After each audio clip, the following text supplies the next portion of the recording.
Tikman na natin mga kaisan yung masarap na kilawing bangus. Sarap po. Oo. Natin.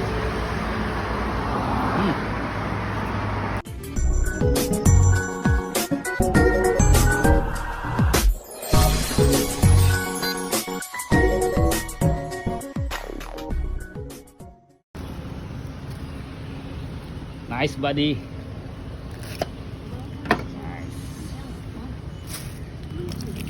Hugasan muna natin yung pangkilawin bangus mga kainsan. Sarap nito. Yun o, fresh na fresh. Dalawang piraso. Nice. Habang si Lester naman mga kainsan, ito handa na yung ating pang nilaga. Pang sabaw natin mga kainsan. Nilagang baboy.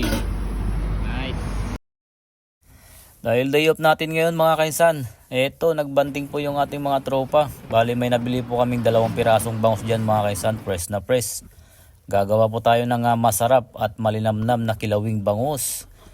Ibinabad ko lang po yan ng 10 minuto sa asin at tubig mga kainsan para mawala po yung kanyang lansa. At syempre dahil kilawin, mas maraming sibuyas yung ating ilalagay. Pampainit po yan ng katawan. Kamatis, pampakinis daw ng kutis, kaya ako'y naglagay dyan mga kainsan. Mas maraming luya, mas masarap.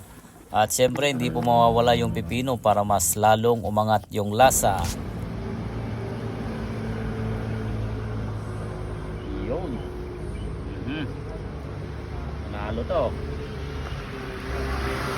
Go!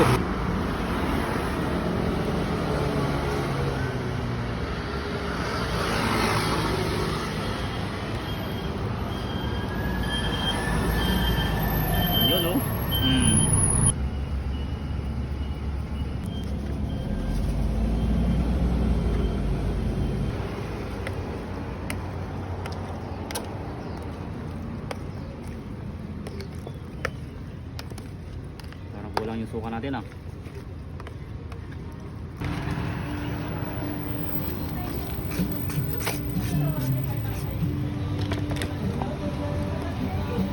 Tikman na natin mga kainsan yung masarap na kilawing bangus. Sarap po. Oo. Natin.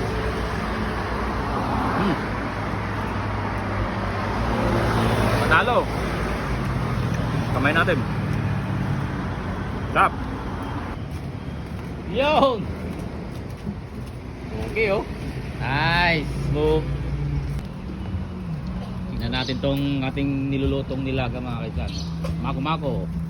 On the go. Nice. Diskarte lang to mga kaisan.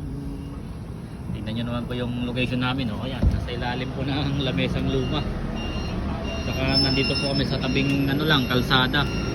Bali sa harapan po mga kaisan yung door namin. Ayan. Kailangan natin mag-iwas stress minsan mga kaisan. Jamming lang po tayo. Yan o. Yan o. Malakasan. Malakas to mga to. Ayun o. Yun. Oh. Nice bro.